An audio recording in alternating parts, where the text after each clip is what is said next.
Du coup, bonjour. Au sein d'Enaïs, on est très content de renouveler pour la 4e année consécutive le partenariat avec le Festival de Brive, que je remercie chaleureusement. Je suis Odile Mendes Monito, je réalise des films et je produis des films à Poitiers, et je suis aussi membre du conseil d'administration de Naïs, que peut-être vous le savez, c'est l'association des auteurs de l'image et du son en Nouvelle-Aquitaine. Du coup, au sein de Naïs, nous nous efforçons pour être au cœur des problématiques des auteurs-réalisateurs de la région, en nous rassemblant, en interrogeant nos pratiques et en surveillant aussi les dispositifs et les politiques publiques de soutien au cinéma et au documentaire et au cinéma et à l'audiovisuel, pardon. Nos champs d'intervention sont dans le documentaire, dans la fiction, et même nous avons lancé il y a peu de temps une commission sonore qui essaye de réfléchir sur les conditions des travail et la création de la création radiophonique aussi en région. Qui va se poursuivre cette réflexion avec un événement autour de la création sonore aussi en automne à Angoulême. Donc si toutes ces activités vous intéressent ou si vous voulez adhérer à l'association, il y a Mathilde Mazot qui est notre coordinatrice qui est là, voilà, n'hésitez pas à vous rapprocher d'elle. Donc Naïs a attaqué depuis aussi un certain temps voilà, le champ de l'éducation à l'image, c'est un vaste chantier, de la place des auteurs, réalisateurs, réalisatrices dans l'éducation à l'image en région. Pour cela, il y a aussi un groupe de travail. Nous avons aussi réalisé une journée de formation dans nos locaux à Bordeaux autour de la question. Et aujourd'hui, nous voulons approfondir avec vous et avec cette table ronde à laquelle je vous donne la bienvenue.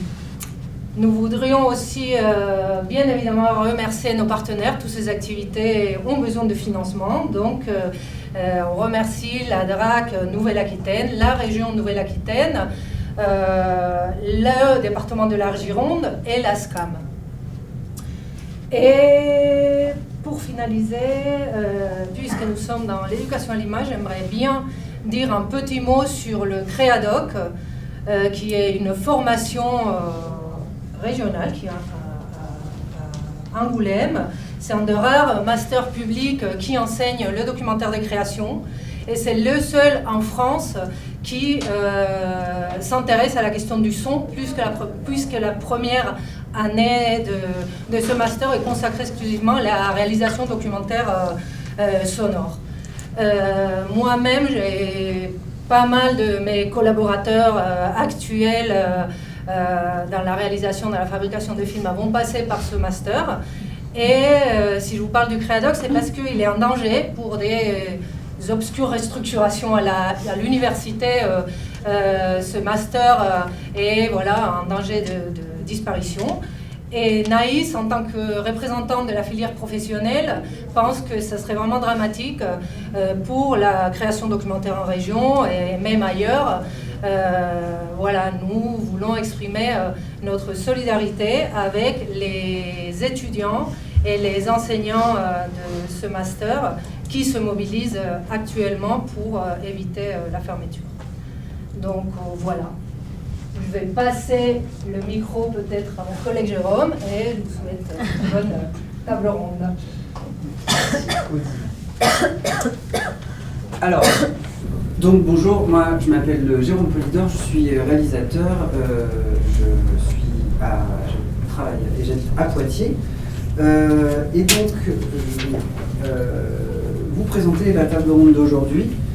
Alors, quelle place pour les auteurs, réalisateurs, réalisatrices dans l'éducation à l'image en Nouvelle-Aquitaine? On s'est posé cette question pour plusieurs raisons. D'abord, l'éducation à l'image, ça représente pour les réalisateurs et les réalisatrices, pas pour tous, mais pour un certain nombre, ça représente une part non négligeable de l'activité professionnelle, voilà, de l'animation d'ateliers, intervention dans des classes, dans des dispositifs hors temps scolaire. Ensuite, les intervenants sont souvent isolés et n'ont pas forcément d'endroits où discuter entre eux, d'échanger autour des conditions dans lesquelles ils exercent cette activité. Ensuite, les dispositifs locaux, régionaux et nationaux sont nombreux et il n'existe pas de base de données ou d'endroits où on peut se retrouver un petit peu pour voir quels sont les interlocuteurs pour se repérer un petit peu dans tout ça. Sachant que les interlocuteurs, comme on va voir, sont différents selon les territoires, y compris au sein de la région. Ensuite, on tient aussi, donc, en tant qu'association d'auteurs-réalisateurs, à mettre l'accent sur la différenciation entre les ateliers d'éducation à l'image qui sont menés par des animateurs, jeunesse, enfin voilà, et des ateliers qui sont menés, des interventions par des intervenants professionnels, notamment réalisateurs. Voilà. Il ne s'agit pas de les mettre, de dire que l'un est mieux par rapport à l'autre, simplement ce ne sont pas les mêmes finalités, ce ne produisent pas les mêmes effets. Donc nous on s'intéresse à aux ateliers qui font intervenir des professionnels.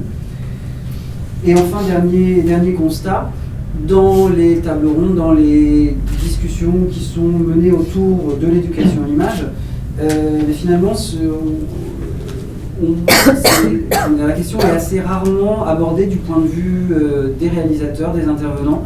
C'est plus souvent abordé du point de vue de l'institution ou du point de vue des publics. Voilà, donc nous on a envie d'avoir cet angle d'attaque sur la question aujourd'hui. Donc, comme disait Odile tout à l'heure, on a un groupe de travail qui s'est créé, qui s'est déjà réuni une première fois à la fin de l'année dernière et qui a notamment donné lieu à des échanges un peu informels autour des pratiques. Et cette table ronde donc, a été décidée, on a décidé de faire cette table ronde pour réunir les acteurs régionaux et pour essayer d'y voir un peu plus clair et de savoir quels sont les interlocuteurs en fonction des différents dispositifs. Donc dans cette première, on va faire deux parties. La première partie, une cartographie non exhaustive des dispositifs en région. On fera une petite pause et puis ensuite on abordera trois films, trois retours d'expérience avec des auteurs qui sont présents ici. Donc, on va passer à la première partie. On va vous proposer une cartographie non exhaustive, je le dis bien, des dispositifs d'éducation à l'image dans lesquels interviennent les auteurs-réalisateurs. Il y a aussi de nombreux dispositifs qui sont animés par des enseignants, qui ont été formés, etc., et qui n'impliquent pas des intervenants professionnels réalisateurs. Ce n'est pas l'objet de notre table ronde. Donc, avant toute chose, je vais vous demander de faire preuve d'indulgence quant aux éventuels oublis, les erreurs qui peuvent se glisser dans cette cartographie. À ma connaissance, il n'y a pas, en tout cas, si une liste existe, nous on ne l'a pas trouvée, donc tout ça c'est des informations que nous avons patiemment collectées sur différentes sources, donc il est fort probable qu'il y ait des erreurs, des oublis, et nous sommes là pour les rectifier et pour en parler. Donc, la raison il y a de nombreux opérateurs pour plusieurs raisons. D'abord, dans notre grande région, il y a 3 académies différentes, donc des dispositifs qui sont différents, qui sont propres à chacun, à l'histoire de chaque académie. Et puis, il y a aussi des acteurs différents parce que sur les territoires des anciennes régions, les opérateurs se sont organisés, ont des histoires différentes et tiennent compte des spécificités des départements et sont liés en fait à un maillage particulier, à un maillage, disons, les dispositifs sont portés par des opérateurs locaux qui sont bien implantés sur les territoires. Donc effectivement, c'est ce qui explique que nous avons beaucoup de monde à cette table. Donc on a choisi de classer les dispositifs en séparant les dispositifs scolaires et donc en temps scolaire et hors temps scolaire, parce que c'est comme ça qu'ils sont aussi la plupart du temps séparés et classés voilà, avec des interlocuteurs qui sont différents. Donc, je vais passer la parole à nos invités qui vont du coup se présenter au fur et à mesure. Et je vais passer la parole pour commencer à Marie-Hélène Virondeau, conseillère cinéma à la DRAC de Limoges, et qui va nous présenter des dispositifs qui concernent l'ensemble du territoire de la région, qui sont donc affichés sur le tableau, notamment. Donc, ah oui, alors vous ne les voyez pas. C'est-à-dire. Je les connais un petit peu. Voilà. Donc, c'est donc les projets culture, santé, culture, justice, qui sont pilotés par la DRAC et d'autres partenaires. Merci.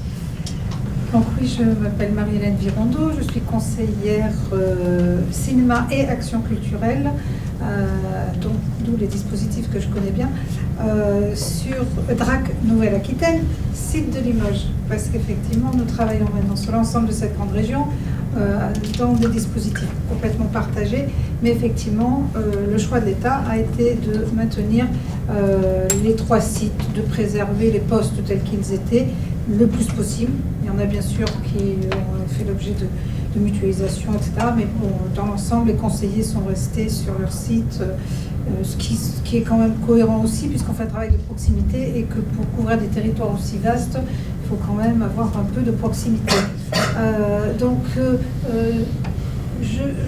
La difficulté de l'exercice, là, je trouve, c'est qu'on est un peu entre l'exercice de formation et puis l'exercice un peu au-delà de réflexion, etc., sur votre rôle. Et c'est vrai que c'est un peu mixte. Donc,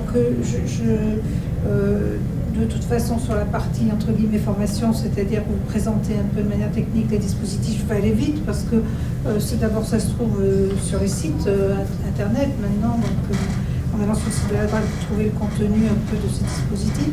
Et puis, c'est pas forcément le plus intéressant non plus pour vous de connaître techniquement exactement les détails. C'est plus, sans doute, vous présenter l'esprit dans lequel on travaille, ce qu'on attend, comment se bâtissent ces partenariats. Donc, pour répondre à la demande de Jérôme, Jérôme m'a demandé de présenter d'abord l'organisation un petit peu territoriale, mais rapidement, hein, mais sur l'éducation à l'image. C'est vrai que pour revenir à la genèse, je dirais, de cette réforme territoriale, nous avions 3 territoires avec chacun un pôle régional d'éducation à l'image.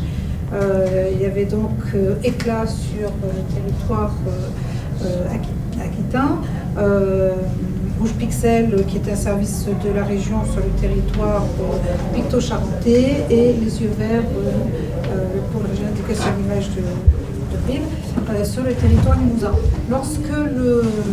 Qui étaient nos pôles, donc nos centres de ressources et nos opérateurs de proximité pour la mise en place d'actions d'éducation à l'image. Au moment de la réforme territoriale, donc en 1er janvier 2016, il a été décidé que l'agence ALCA allait être créée. Alors les collègues me connaissent mieux que moi, mais voilà, je participais aux réunions d'accord cadre, moi aussi d'ailleurs. Voilà. Donc il a été décidé que l'ALCA allait finalement regrouper toutes les missions, diffusion, production, et y compris éducation à l'image.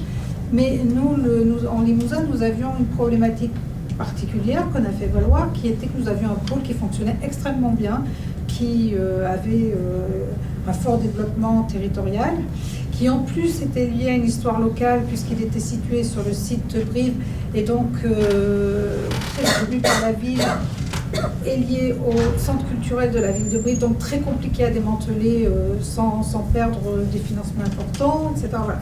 Donc on a fait valoir cette spécificité et on a plaidé pour le maintien de ce pôle sur le territoire bréviste, tout en étant d'accord pour que, effectivement, dans le cadre de la cohésion territoriale, l'ALCA ait effectivement le rôle de coordination stratégique sur l'éducation aux images sur l'ensemble du grand territoire.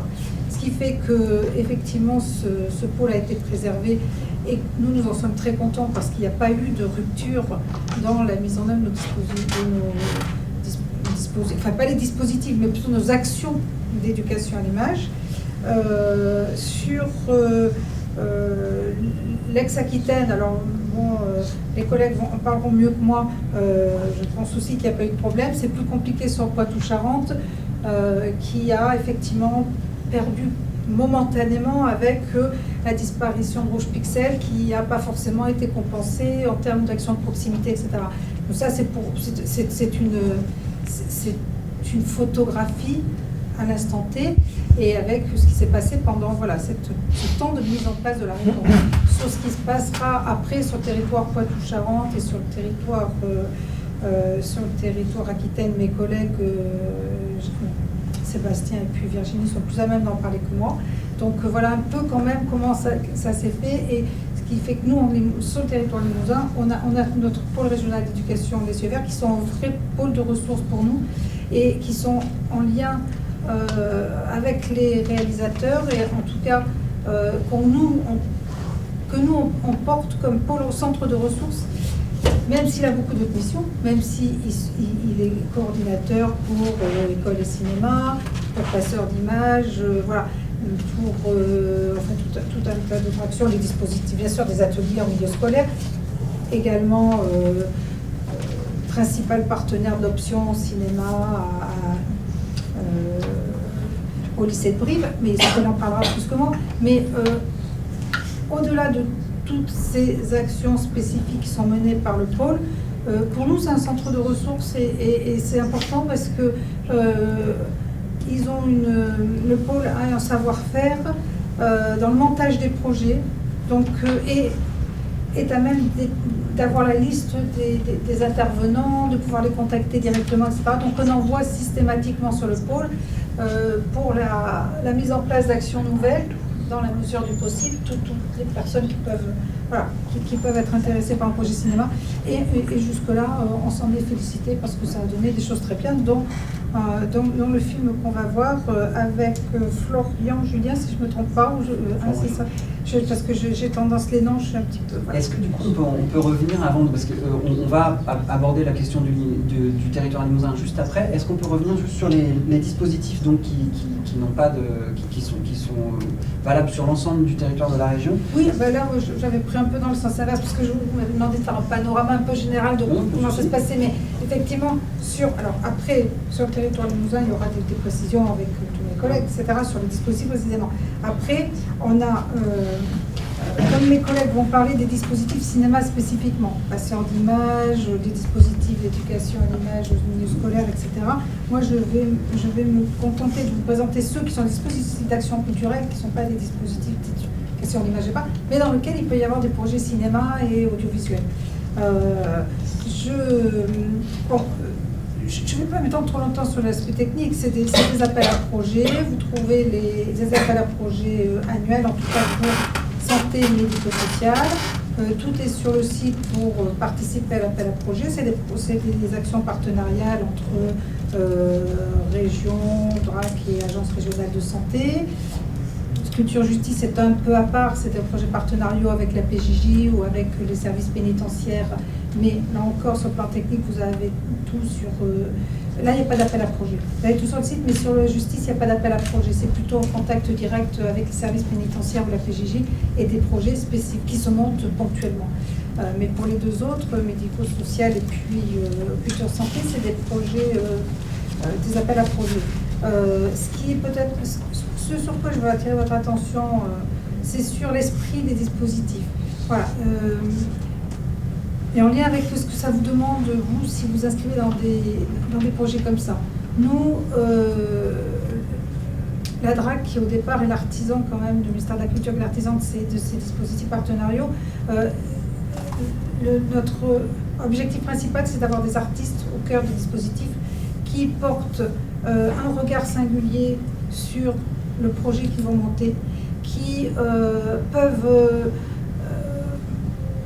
permettre au public de se confronter avec l'œuvre d'art, qui vont pouvoir leur faire toucher du doigt à ces publics-là comment on construit une œuvre d'art, voilà, et ceux qui les font pratiquer, mais qui les font pratiquer aussi avec l'ouverture d'esprit d'un artiste, c'est-à-dire, voilà, parce que vous y allez, vous créez, vous, voilà, c'est le sensible, quoi, le contact avec le sensible. Et du coup, ça, nous, on tient beaucoup à ça, ce qui fait qu'on demande, nous, notre exigence de critère, c'est d'avoir des artistes professionnels, bien sûr, et puis qu'il y ait un projet qui soit... Oui, merci. J'espère que vous m'avez entendu, parce que sinon, c'est embêtant. Que le projet soit pensé avec le porteur de projet. Donc sur Culture Santé, c'est les hôpitaux. Bon, c'est vrai qu'il faut se rapprocher d'un hôpital, parler avec le référent culturel. Ils ne sont pas tous au même niveau. Certains sont très inventifs, d'autres attendent qu'on leur donne quelque chose de tout fait. Mais c'est extrêmement important qu'il y ait une co-construction avec la structure hospitalière et qu'on essaie d'essayer de faire des projets un peu inventifs, créatifs et qui permettent au public de faire des choses qui ne sont pas juste des pratiques basiques. Enfin voilà, vous êtes artiste, vous savez de quoi je parle, mais je dis ça parce que je crois que quand on est auteur, réalisateur ou d'autres pratiques artistiques, on ne peut pas forcément du jour au lendemain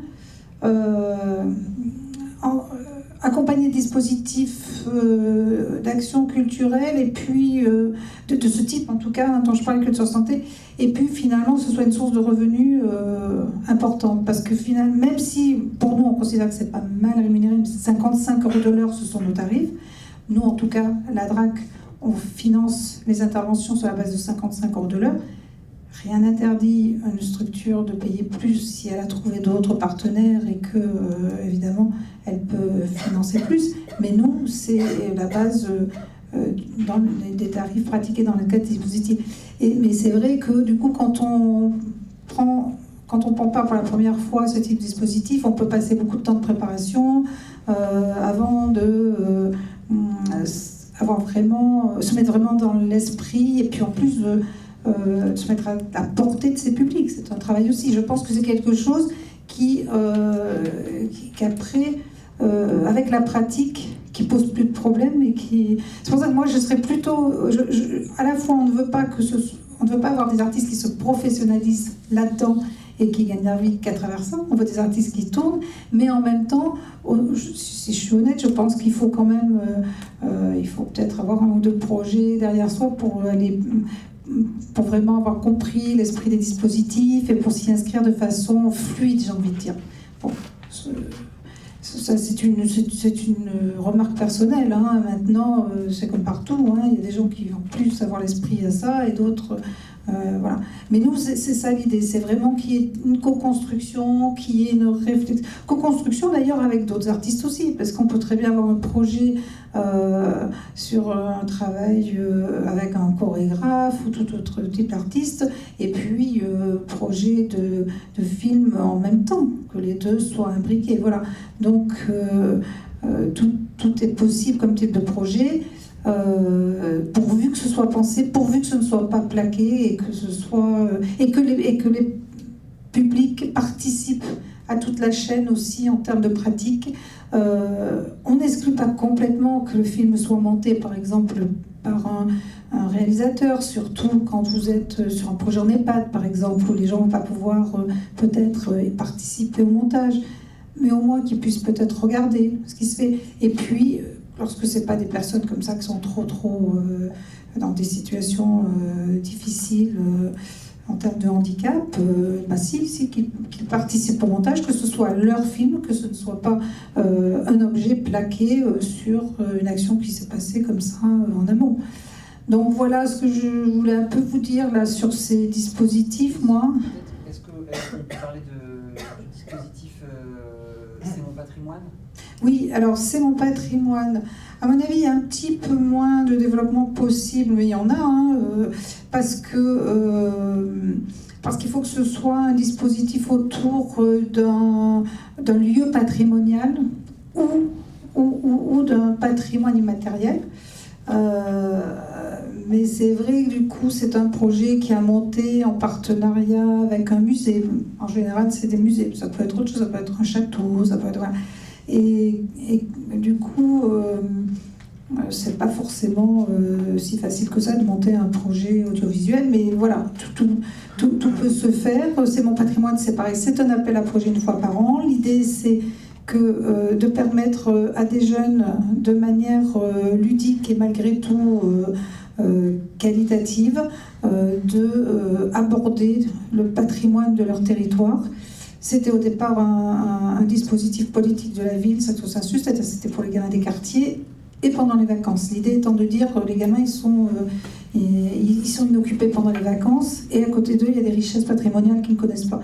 Donc on va leur permettre de rencontrer ce patrimoine à travers des activités artistiques et aussi ludiques un peu si on peut. Voilà. Et ça reste toujours les mêmes priorités. Avec les publics politiques de la ville, mais aussi les publics de zone rurale. Donc on peut travailler avec qui on veut, mais c'est vrai que là, c'est très fortement porté par une structure patrimoniale, un musée, mais ça peut être des pratiques, effectivement, audiovisuelles à travers ça, autour de ça, pardon. Nous, on a un projet, du coup, depuis 2 ans, 3 ans, je ne sais plus. En tout cas, on a un projet sur le patrimoine immatériel avec Télé 1000 Vaches, qui effectivement a un nombre d'heures d'émissions de télévision sur le patrimoine rural du plateau de 1000 Vaches, qui est une richesse inouïe. Donc ils ont monté un projet dans le cadre de C'est mon patrimoine, ça fait, je vous dis, je ne sais plus si c'est la 2e ou 3e année, mais on le soutient là tous les ans parce que c'est vraiment intéressant. Et ils travaillent sur leur patrimoine de 2 façons. Ils ont 2 classes d'âge, ils ont des plus jeunes et puis ils ont des ados. Avec certains, ils travaillent sur les portraits des habitants qui avaient été faits et en demandant aux jeunes de retrouver les gens 20 ans plus tard, qu'est-ce qu'ils sont devenus, donc à nouveau les filmer, faire un travail comme ça, d'aller les rencontrer, aller les filmer. Et avec les autres, je suis en train de me demander avec les autres, c'est différent. Ils travaillent, je ne sais plus, je suis désolée parce que avec les autres, ils ont un travail différent aussi sur ce qu'ils ont capitalisé en termes d'image, mais avec un angle d'attaque un peu différent. Voilà, donc vous voyez que là c'est du patrimoine immatériel, effectivement ça rentre dans cet appel à projet. Je pense d'une manière générale, ces dispositifs sont effectivement des sources très intéressantes parce que on peut faire des choses extrêmement originales, créatives. Après, c'est vrai qu'on n'est pas sur des... On peut pas en faire, je sais pas moi, un nombre important par an, quoi. Il y a une sélection. Ce que je veux dire, on a une sélection, nous, entre des projets de spectacles vivants, arts plastiques, etc. Et c'est vrai qu'on soutient les plus intéressants, sachant que nos commissions, maintenant, elles sont à l'échelle régionale. C'est Nouvelle-Aquitaine, je travaille avec les collègues en lien. Voilà. Alors, on va revenir au territoire limousin. Donc l'introduction, du coup, vous l'avez un petit peu faite avant. Donc je vais passer la parole directement à, à Estelle Matet, donc, qui est enseignante et chargée de mission au sein du rectorat de Limoges. Donc on va parler d'un dispositif en temps scolaire, lycéen apprenti au cinéma, et qui pourra donc éventuellement être complété par Anthony Rodier, qui est dans la salle, mais voilà, s'il a quelque chose à rajouter, je te laisse. Alors, je vais passer le micro à Estelle, sachant qu'effectivement, moi, je n'ai pas du tout parlé des dispositifs d'éducation à l'image, ce qu'on appelle classiquement les dispositifs d'éducation à l'image, parce qu'il y a d'autres personnes pour le faire. Merci Marielle. Donc, je m'appelle Estelle Matet et je suis enseignante en cinéma audiovisuel, d'une part au lycée Jean-Baptiste Darnay à Saint-Thirier, où j'ai une option facultative cinéma audiovisuel qui fait partie d'un dispositif expérimental de art de l'image et du son depuis 4 ans et qui va probablement être prolongé encore quelques années. Donc je suis l'autre mi-temps à l'ESP de l'Académie de Limoges, c'est-à-dire à l'École supérieure du professorat et de l'éducation, où ma mission consiste dans la formation initiale des jeunes collègues, et plus spécifiquement dans leur formation à l'image et au cinéma.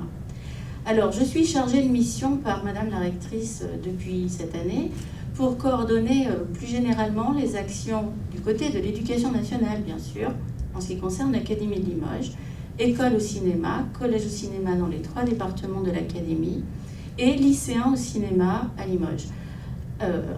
Lycéens et apprentis au cinéma en Limousin. Voilà. Donc, en ce qui concerne l'école et au cinéma, peut-être que M. Gouéré en parlera beaucoup mieux que moi, mais je voudrais vous présenter le cadre dans lequel nous avons, avec l'aide de la DRAC et puis du pôle et de tous nos partenaires, nous avons déployé, mis en place depuis de nombreuses années, et comme le soulignait Jérôme, avec une historique propre à notre territoire, un certain nombre de fonctionnements qui fonctionnent très bien. Alors, je vais commencer par collège au cinéma, puisque finalement, ce sont des dispositifs dont je parlerai le moins longtemps, parce que, comme le soulignait M. Polydor, peut-être que moins d'intervenants professionnels sont amenés à intervenir dans ces dispositifs, encore que, en Haute-Vienne, cette année, on en a fait quand même intervenir un certain nombre dans les classes, notamment des équipes qui, autour du film d'Adama, avaient fait des ateliers de doublage dans les classes de l'académie, ce qui était très intéressant. Mais donc, collège au cinéma, j'ai plusieurs partenaires, un par département. Donc, en Corrèze, il s'agit de M. Thomas Laine pour SAGEC, et puis de David Gasparou, qui est enseignant au lycée d'Arsonval, et puis bien évidemment du pôle, mais le pôle est partenaire dans l'intégralité de l'académie. En Haute-Vienne, il s'agit de Duarte Caetano qui opère au Ciné-Bourse de Saint-Julien. Et dans le département de la Creuse, il s'agit d'Anthony Rodier, que j'ai gardé pour la fin parce que c'est aussi le coordonnateur de lycéens au cinéma. Alors historiquement, dans notre académie de Limoges, lycéens au cinéma est confié à l'association des cinémas d'art de recherche de Midi-Pyrénées, la Créampe. Et Anthony, en fait, en est le coordinateur technique. Moi, j'en suis le coordinateur éducation nationale depuis une quinzaine d'années. Et le schéma qu'Anthony a développé dans notre académie est un schéma d'un succès qui fait envie, puisque, pour vous donner une idée, lors de notre dernière session de formation, nous avions 154 profs présents au niveau des 3 départements, ce qui est quand même un déploiement énorme. Je ne sais pas exactement combien il y a de professeurs, puisque c'est toute discipline confondue, bien évidemment, et puis c'est aussi le ministère de l'Agriculture, et puis les formations en alternance, les CFA. Donc je vais peut-être lui laisser la parole, parce que c'est lui qui pilote les interventions des professionnels, des réalisateurs et des auteurs. Moi, je vous le répète, je ne fais que la formation des enseignants. Enfin, je fais essentiellement la formation des enseignants.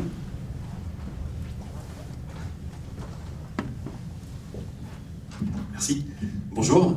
Effectivement, ça fait une quinzaine d'années que je suis à la coordination de tous ces dispositifs que je ne vais pas rappeler cet après-midi pour être plus efficace.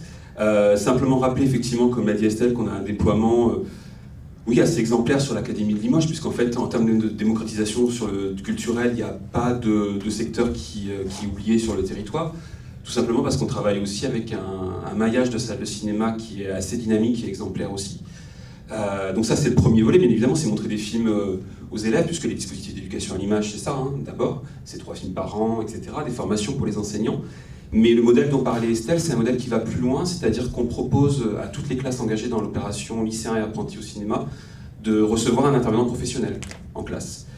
Donc c'est pour ça aussi que ça m'intéressait d'être là avec vous cet après-midi, parce que on a 5000 élèves inscrits encore cette année, ce qui représente un volume assez conséquent. Pour l'année 2018, l'année civile dernière, on a réalisé en gros 120 interventions en classe, des interventions de 2 heures. Alors certes, ce n'est pas des ateliers de pratique, mais nous, et comme Marie-Hélène le rappelait, on tient aussi à ce que les intervenants en classe soient des intervenants professionnels, avec des parcours différents. Il y a des réalisateurs, il y a des gens qui s'occupent de festivals, il y a des scénaristes, il y a des exploitants aussi qui viennent. Puisque l'idée aussi, c'est, dans le parcours de l'élève, c'est avant le faire, et après le voir, c'est aussi comprendre, et comprendre avec des intervenants qui parlent chacun avec leur spécificité, c'est-à-dire leur expérience du long, du court, du montage, du son, etc. Pour nous, c'est ce qui apporte un éclairage vraiment important.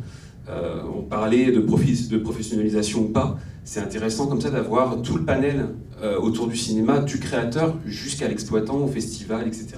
On a travaillé aussi bien évidemment avec le pôle régulièrement. Voilà, donc un petit rappel là-dessus. Et cette année, on devrait être encore à peu près dans le même volume d'intervention. Et bien évidemment, ce qui fait qu'aujourd'hui, avec ce volume d'enseignants et d'élèves impliqués, on est aussi un peu au carrefour de ces dispositifs. Parfois, effectivement, on est amené à renvoyer des gens sur les ateliers que propose le pôle, puisque nous, on n'est pas du tout sur des ateliers de pratique. On est sur vraiment de la rencontre avec les artistes autour des œuvres qu'on propose. Un petit rappel sur les dispositifs historiques, écoles, collèges et lycées apprentis au cinéma. On part d'une liste qui est élaborée conjointement avec le CNC et déployée ensuite au niveau régional. Voilà, très rapidement, mais je reste pour les questions et rajouter. Donc moi je vais simplement rajouter un mot pour vous donner la manière dont ça va se dérouler en ce qui concerne par exemple une session de formation. Donc l'ADRAC, le CNC et l'Éducation nationale nous allouent un volume de moyens et nous nous en servons de la manière suivante. Nous organisons une journée de formation pour les enseignants qui engagent des classes. Les enseignants engagent des classes sur la base du volontariat et avec accord de leur chef d'établissement. Et lorsque leur inscription est effective, ils viennent prévisualiser le film avec nous au cinéma d'abord, dans un premier temps. Et donc ça permet aux enseignants de recevoir directement en lien à la suite du visionnement du film, recevoir des pistes pédagogiques, mais aussi parfois tout simplement des échanges sur la qualité du film, d'autres liens que l'on peut mettre avec.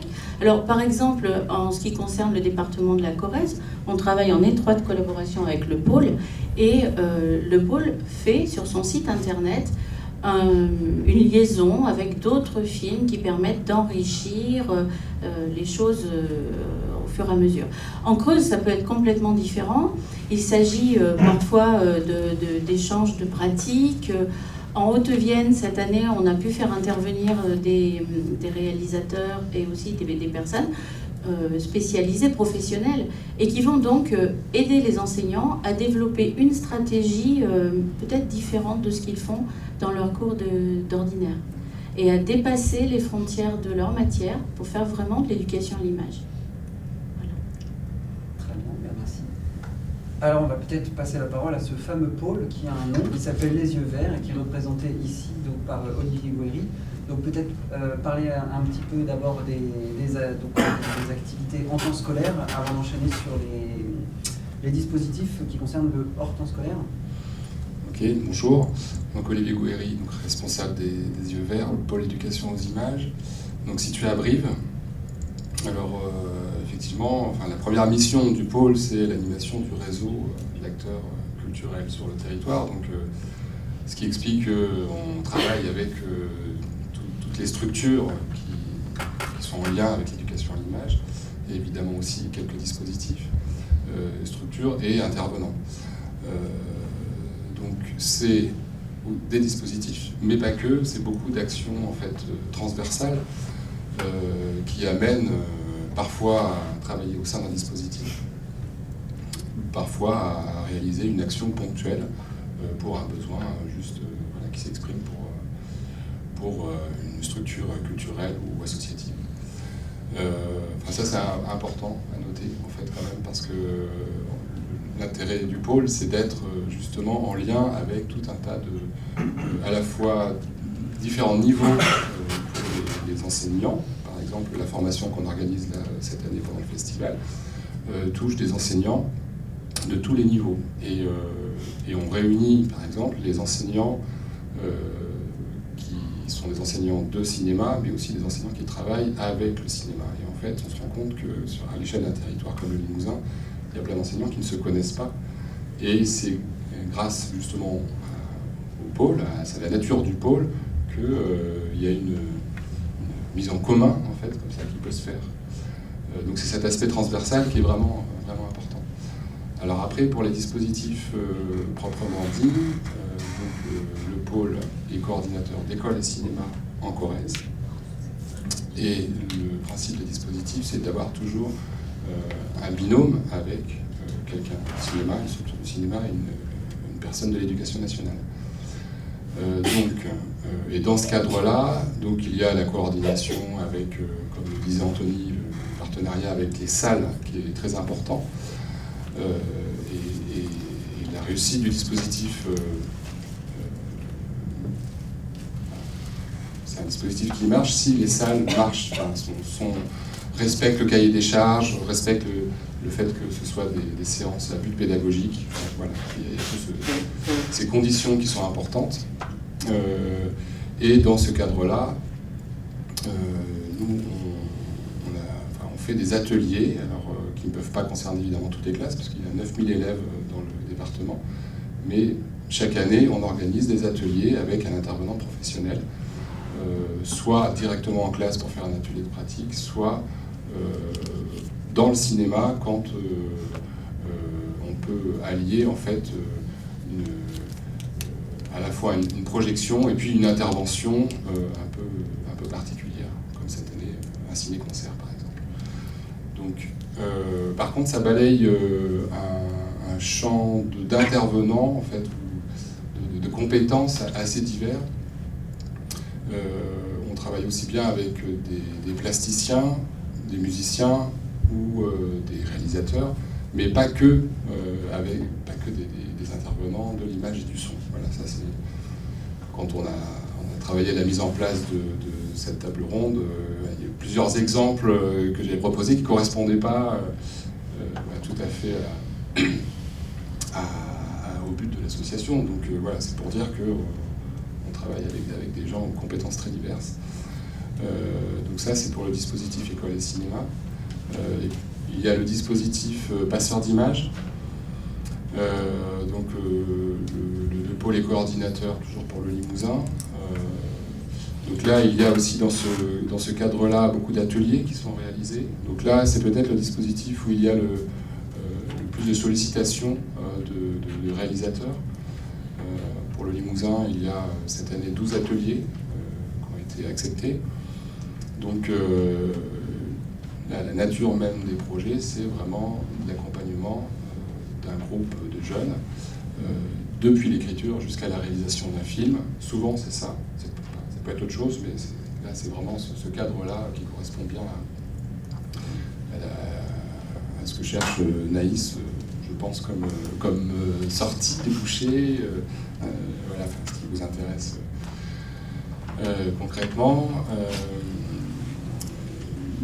Le pôle a aussi une mission de diffusion, en fait, notamment des documentaires. Et là aussi, le fait qu'on soit en transversalité avec les dispositifs et puis cette mission de diffusion fait qu'on peut amener, par exemple, des réalisateurs pendant le mois du doc, par exemple, comme on est coordinateur du mois du film documentaire, en milieu scolaire pour montrer des films et avoir des échanges avec les jeunes, avec les élèves.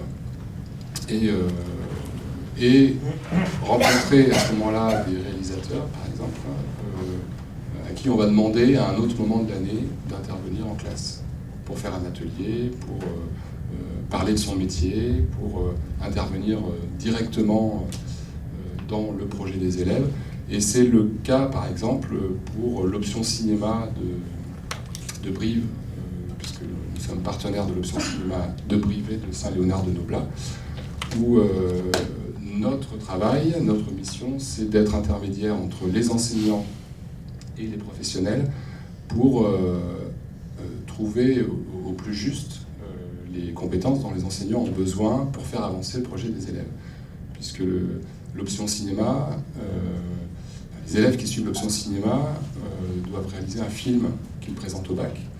Et donc c'est un film, leur projet est accompagné toute l'année par un enseignant, un prof de cinéma.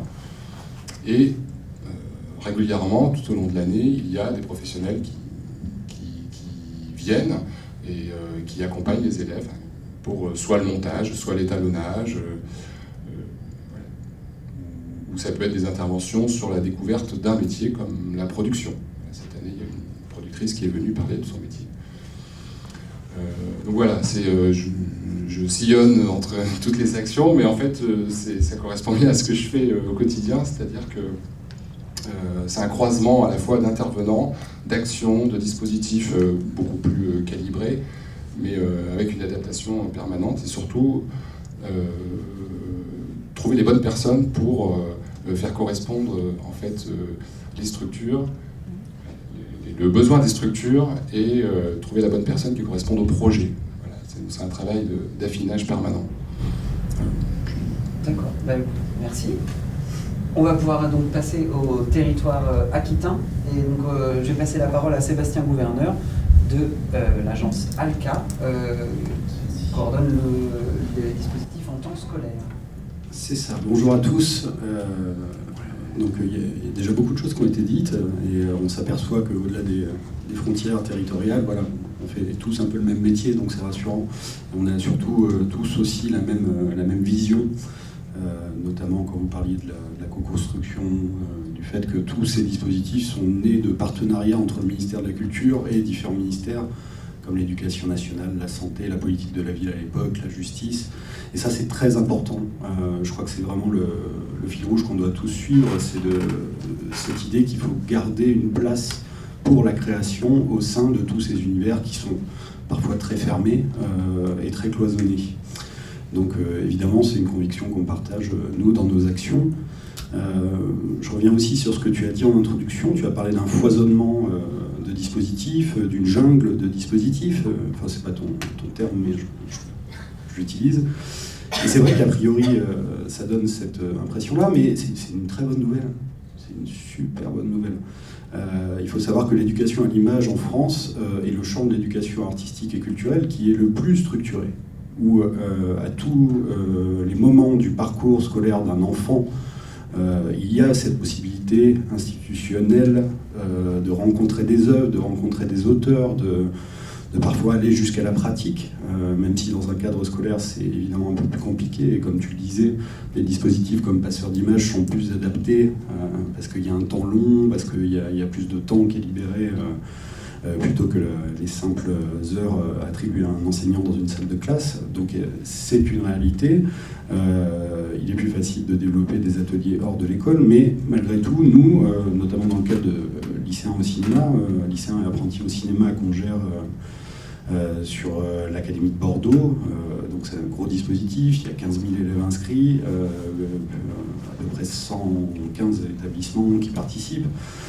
On essaye de proposer, du coup, de s'adapter à ça, à cette temporalité qui est assez particulière. On essaye de proposer des formes courtes, des petits ateliers de pratique, de découverte du son, des ateliers de doublage, des ateliers films suédés, un peu à la Michel Gondry, où sur une journée, voilà, on va demander à des élèves de recréer des scènes emblématiques de films assez connus. Donc voilà, on essaye de réfléchir, et ça on le fait en général en lien avec des auteurs, avec des créateurs, à la création, voilà, de formes courtes qui seraient adaptées à la temporalité scolaire. On a parfois la chance de pouvoir développer des projets plus sur le long cours, notamment avec l'enseignement agricole, qui ménage beaucoup plus de temps pour ces pratiques-là dans la structuration, enfin dans l'organisation même de la scolarité des enfants, puisqu'ils ont une matière qui est dédiée, qui s'appelle l'éducation socio-culturelle, et donc qui leur permet, il y a des enseignants qui sont là pour entreprendre des projets culturels et artistiques avec leurs élèves. Donc ça, c'est une richesse que beaucoup d'enseignants de l'éducation nationale rêveraient d'avoir. Bon, je ne suis pas très optimiste quant à sa généralisation sur l'ensemble du territoire. Bon, bref. Avec les apprentis aussi également, on a nous, des crédits spécifiques de la région pour intervenir auprès des apprentis. Donc là, c'est vrai qu'on arrive aussi à construire des très beaux projets. Et donc également, ce qu'on fait un peu, comme l'a décrit Anthony, sur ce qui se passe dans l'Académie de Limoges, on essaye aussi, voilà, de faire rencontrer les élèves avec des auteurs, avec des créateurs. Donc des fois c'est les réalisateurs de films qui sont au programme. Donc cette année il y a Philippe Faucon qui est venu parce que Fatima était au programme de l'opération. L'an dernier il y avait Arnaud Despalières. Enfin bon, chaque année on a de la chance. Pour l'instant on a toujours 1 ou 2 réalisateurs qui suivent leurs films et qui les suivent de manière assez assidue. Et au-delà de ça, quand on n'a pas la chance d'avoir des réalisateurs, notamment on a essayé Ridley Scott cette année parce qu'on avait Alien mais il n'était pas disponible. Donc là on envoie effectivement des techniciens, des auteurs du territoire à la rencontre des élèves pour discuter du film, pour revenir sur le film, faire un petit peu d'analyse filmique, comme on appelle ça, mais aussi parfois pour évoquer des problématiques liées au métier du cinéma, des demandes qui sont faites par les enseignants. Je sais qu'on envoie des storyboarders parfois, des ingénieurs son, cascadeurs, on a eu des demandes. Enfin voilà. Donc on essaye de favoriser ces temps de rencontres qui sont assez enrichissants, enfin en général dont les retours sont assez positifs de la part des enseignants comme des élèves. Donc je crois que c'est une ambition qu'il faut continuer à avoir. Voilà. Et quant aux relations qu'on peut avoir avec les auteurs du territoire, on aimerait qu'elles soient plus développées. Nous, on a la chance effectivement d'être une agence, donc l'ALCA c'est l'agence du livre, du cinéma et de l'audiovisuel en Nouvelle-Aquitaine. Donc on suit le parcours des œuvres du début jusqu'à la fin, puisqu'on gère le bureau des auteurs qui accompagne les auteurs qui ont des projets d'écriture, de création. On a aussi la responsabilité du fonds de soutien de la région, donc qui conditionne en fait et qui détermine le soutien de la région à certains projets. On a le bureau d'accueil de tournage qui nous permet aussi d'être au contact de la création de ces œuvres au moment même où elles se font. On a des missions de diffusion comme peuvent l'avoir les Yeux Verts. Donc voilà, on a cette chance nous de pouvoir aussi suivre un projet du début jusqu'à la fin et donc du coup d'avoir des possibilités toujours de renouvellement des intervenants et on aimerait vraiment qu'il y ait des partenariats un petit peu plus organiques aussi avec les auteurs locaux, avec les techniciens locaux. Alors on verra si ça passe par la forme peut-être d'un appel à projet pour des formes courtes d'intervention comme je les ai présentées tout à l'heure, ou si ça sera plus dans le dialogue qu'on va réussir à établir ensemble. Bien, merci. L'appel est entendu. Je vais passer la parole à Virginie Mespoulet, qui est en charge des dispositifs hors temps scolaire. Oui, donc du coup les dispositifs hors temps scolaire Agence ALCA, ça comprend le dispositif Passeurs d'images, une opération qui en découle aussi, qui est l'opération Dessiner la vie, et les journées de formation. Passeurs d'images, on en a déjà dit quelques mots.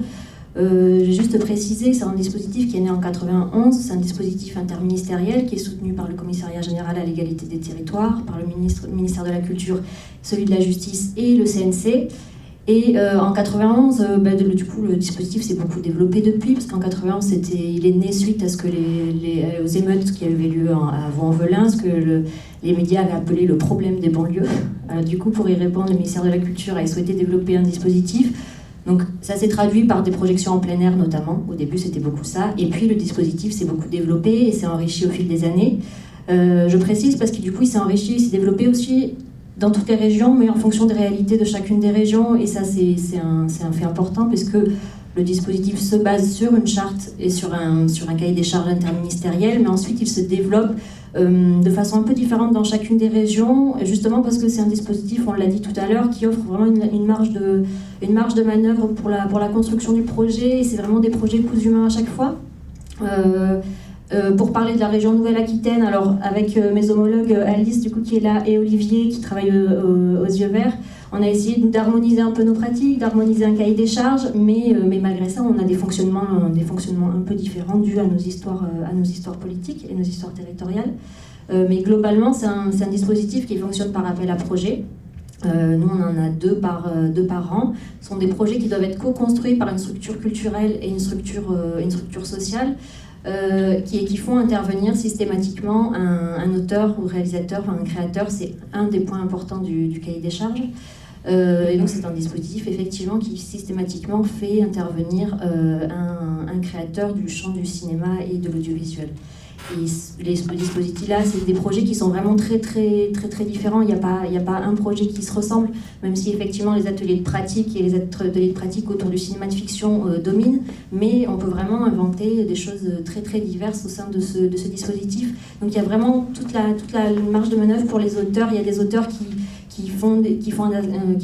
imaginent des ateliers avec les jeunes, certains pour nourrir leur pratique, d'autres qui s'appuient sur ce qui existe sur un territoire. Enfin, vraiment, les projets sont très différents. Et les coordinateurs sur les différents sites sont là pour accompagner et ont un rôle très différent en fonction des projets aussi, parce qu'ils peuvent être moteurs et force de proposition, ils peuvent mettre en réseau, ils peuvent faire le lien avec la salle de cinéma, les équipements culturels. Enfin, vraiment, chaque situation est différente. Donc voilà, le mieux c'est de prendre contact avec le coordinateur de son territoire, et il existe un coordinateur, parce que là dans le cadre de la fusion des régions, les choses ne sont pas toujours très claires et très simples. Il y a la Nouvelle-Aquitaine, mais chaque ancienne région a un coordinateur, donc Alice qui est là pour l'ex-territoire du Poitou-Charentes, et puis Olivier Bonenfant qui est aux yeux verts pour le territoire de l'ex-Limousin. Oui, c'est un autre Olivier. Ils sont deux Olivier aux yeux verts, ça ne simplifie pas. Sur le hors-temps scolaire, on a aussi des dispositifs de formation. Dessiner la vie, j'en dirais 2 mots. Je vais faire Dessiner la vie, c'est une opération qui découle de Passeurs d'images, qui, elle, est un peu plus récente, qui date de 2006, et qui s'adresse plus spécifiquement aux jeunes qui sont pris en charge par la protection judiciaire de la jeunesse. Le dispositif en lui-même consiste, chaque année, il y a une sélection d'une douzaine de courts-métrages qui est faite, et les jeunes dans toute la France visionnent les films et décernent un prix à leur film préféré. Donc c'est un dispositif, une opération qui est faite en partenariat aussi avec le CNC, mais aussi avec l'agence du court-métrage. Et ensuite, chaque région s'en empare aussi à sa façon. À Alca, on propose des diffusions en salle des films avec accompagnement d'un des auteurs-réalisateurs quand c'est possible, et on propose aussi en complément, pour les structures de la BJJ qui sont volontaires, des ateliers de pratique artistique qui du coup là sont accompagnés par des auteurs-réalisateurs aussi. Bon, ça on pourra en dire un peu plus tout à l'heure, puisque le retour d'expérience sera consacré à un de ces projets. Et puis, dernier point sur le hors-temps scolaire, c'est la question de la formation. Qui est importante à plus d'un titre, parce que déjà elle fait intervenir des auteurs, parce que les formations, on les pense et on les construit avec des auteurs-réalisateurs, donc du coup qui sont embauchés avant le début, bien sûr, avec lesquels on construit le plan de formation et le contenu de la formation. En règle générale, on leur demande aussi de rédiger une boîte à outils. Donc du coup, il y a tout le volet construction et rédaction qui vient en amont des journées de formation.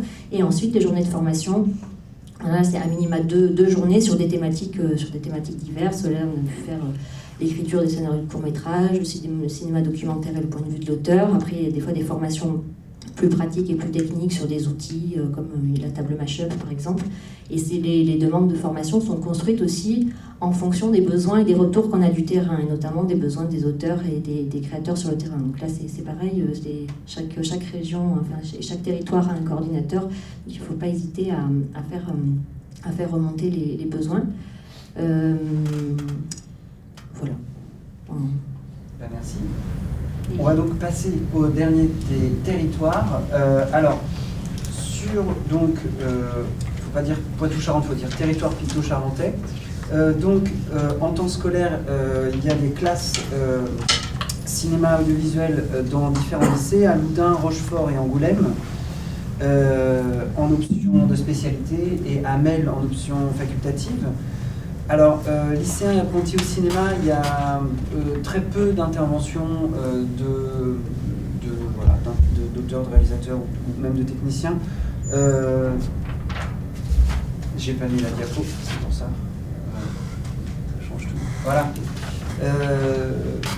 Donc, il y a néanmoins le contact d'Emmanuel de Villers qui coordonne pour le rectorat de Poitiers ce dispositif.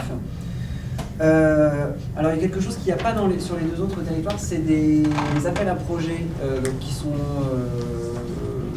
dépendent, donc qui sont postés par la DRAC. Donc, le dispositif Éclairci et Éclairci Média, qui sont donc des appels à projets qui ont lieu une fois par an, qui sont des résidences assez volumineuses, puisqu'il y a 90 heures résidence pour les auteurs-réalisateurs qui vont participer à, à ce dispositif. Éclaircie Média, ça concerne plus le journalisme aussi, c'est plus de l'éducation aux médias. C'est un dispositif qui ressemble à celui de Éclaircie tout court. Et donc ensuite les projets artistiques et culturels en territoire éducatif, PACT, voilà, qui sont aussi soumis à un appel à projet annuel. Oui, ça c'est la même chose, c'est le projet annuel d'ateliers en milieu scolaire, oui, en lien avec l'éducation nationale, mais plus financé par la DRAC, mais choisi en commun avec l'éducation nationale. Effectivement, sur les 3 territoires, il y a ces appels à projets. Effectivement, il y a pas mal d'actions au cinéma, audiovisuel dans ce cadre-là. En fait, dans le cadre de l'éducation nationale, il y a 2 types d'appels. Je pense qu'on m'entend.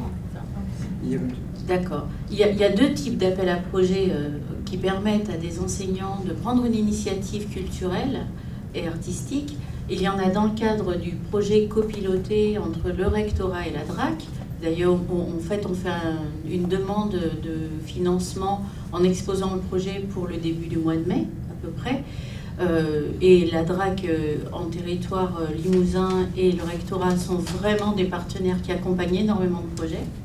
Et puis, il y a un autre biais avec lequel les enseignants peuvent faire des projets artistiques et culturels, c'est en faisant un projet innovant avec les CARDI des différentes académies.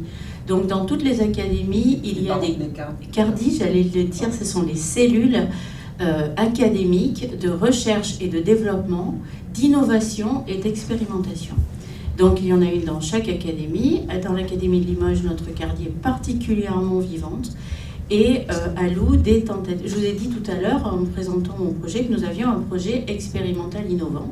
Et c'est dans ce cadre que nous avons répondu avec mes collègues à Saint-Thirier à un appel à projet innovant expérimental qui consiste à utiliser le volume minimum d'une option facultative cinéma audiovisuel pour proposer un projet avec 1 heure supplémentaire à chaque fois à des élèves pour leur permettre d'une part d'avoir une véritable éducation artistique et culturelle. On parlait tout à l'heure à chaque niveau du collège au lycée et même depuis l'école maternelle, il y a ce qu'on appelle le parcours d'éducation artistique et culturelle des élèves. Et en fait, c'est prévu par le ministère de l'Éducation nationale pour être une continuité. En théorie, les élèves devraient pouvoir garder trace de toutes les richesses qu'ils ont accumulées à l'intérieur de ce parcours. Il y a plusieurs parcours. Il y a un parcours santé, un parcours et avenir, un parcours orientation. Bon. Mais il y a surtout, en ce qui me concerne, un parcours éducation artistique et culturelle et qui s'étend de la 6e à la terminale. Et dans le cadre de ce parcours-là, n'importe quel enseignant peut se saisir d'un projet, mener un partenariat avec les structures, avec des réalisateurs, avec des agences culturelles, demander financement CARDI ou DRAC pour mener un projet. Et vraiment, dans l'Académie de Limoges, nous sommes très soutenus. D'accord. Merci. Et donc, je vais passer la parole pour terminer à Alice Chapuyogo, qui va nous parler de passeurs d'images sur le territoire de l'ex-Poitou-Charentes. Oui, donc moi je travaille au sein de la Fédération régionale des MJC. Donc c'est une fédération qui regroupe les maisons des jeunes et de la culture. Donc on est plutôt sur de l'éducation populaire. Et on coordonne aussi le dispositif passeurs d'images pour le territoire de l'ex-Poitou-Charentes. Donc on a plusieurs volets d'action. On coordonne des séances de cinéma en plein air, une 50aine sur le territoire. Et on organise aussi des visionnages, des temps de programmation avec les organisateurs de ces séances et aussi les bénévoles, les jeunes parfois. On a un volet d'ateliers d'éducation à l'image. Donc c'est à peu près une 20aine d'ateliers par an. On a un volet, mais qui n'est pas très développé, sur des séances spéciales, donc des séances suivies de débats en salle de cinéma. On accompagne aussi les structures PJJ pour le dispositif Dessiner la vie.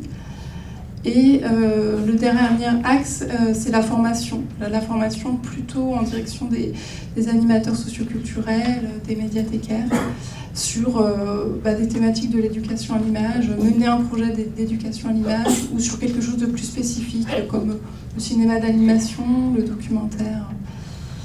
Voilà, donc là où on travaille le plus avec des professionnels de l'image et du son, c'est sur le volet des ateliers de pratique. On travaille avec des auteurs, mais aussi quelquefois c'est des réalisateurs qui sont plutôt dans le domaine institutionnel. Alors par exemple, pour vous dire, sur l'année 2018, sur les 14 principaux ateliers qu'on avait, il y en a 3 qui ont été faits par une plasticienne qui est aussi intervenante en cinéma d'animation. Voilà, parce que c'est vrai qu'en plus le cinéma d'animation, il y a un côté aussi plastique assez développé. On avait 4 ateliers qui étaient avec des réalisateurs qui font des ateliers d'éducation à l'image et qui après sont plutôt dans l'institutionnel. On avait 6 ateliers avec des auteurs-réalisateurs, un atelier avec une association qui est plutôt sur les médias, un atelier avec une association qui est sur de l'éducation à l'image et qui est plutôt avec une animatrice du coup vidéo. Voilà. Et puis après, on a eu un petit atelier aussi avec une plasticienne qui est illustratrice. Voilà. Donc, comment ça se passe autour des ateliers ? On a un appel à projet aussi donc, en commun avec l'ALCA et les Yeux Verts, qu'on lance en commun. On a une charte commune. Du coup, c'est plutôt des envies des structures en fait qui nous sont remontées, donc des structures socioculturelles, parce qu'on est fédération régionale des MJC, mais sur Passeurs d'Images, on s'adresse aux centres socioculturels, aux communes, voilà, à tout type de structure qui peut proposer des ateliers hors temps scolaire.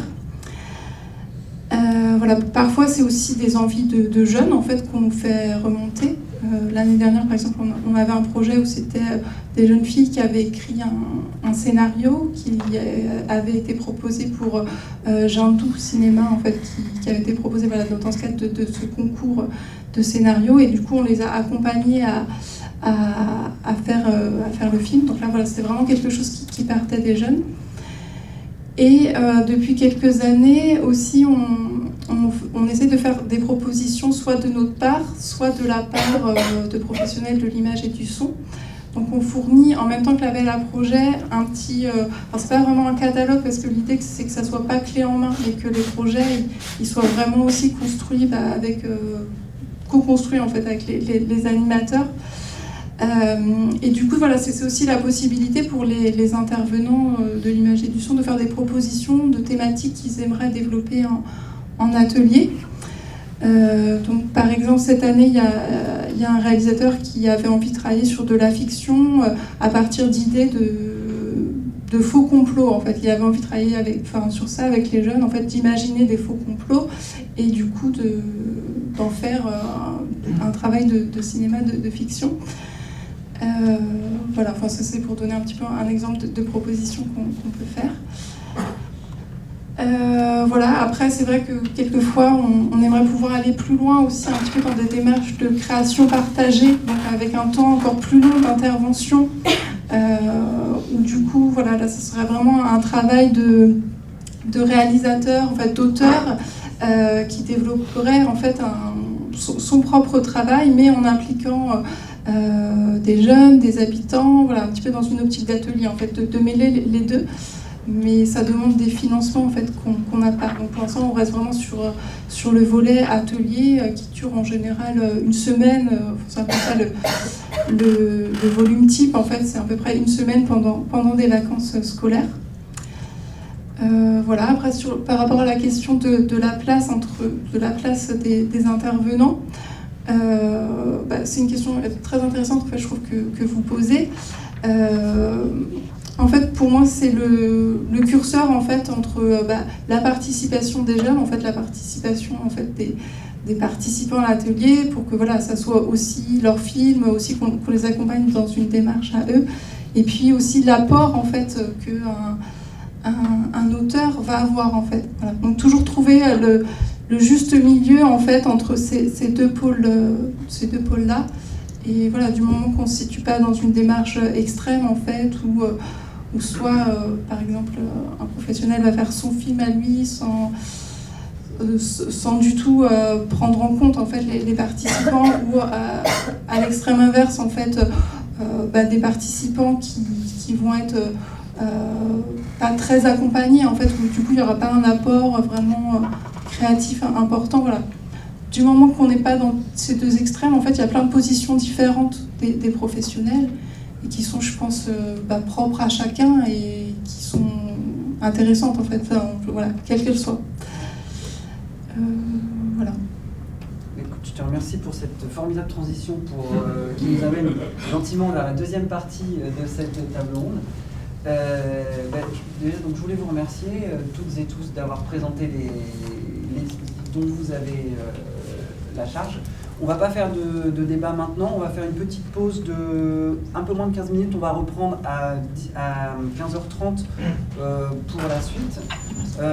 Mais donc pendant la petite pause, l'idée c'est de pouvoir, si vous voulez aller discuter, poser des questions directement aux personnes qui sont dorénavant identifiées. Voilà, je vous remercie toutes et tous, et on a oublié de remercier particulièrement en début de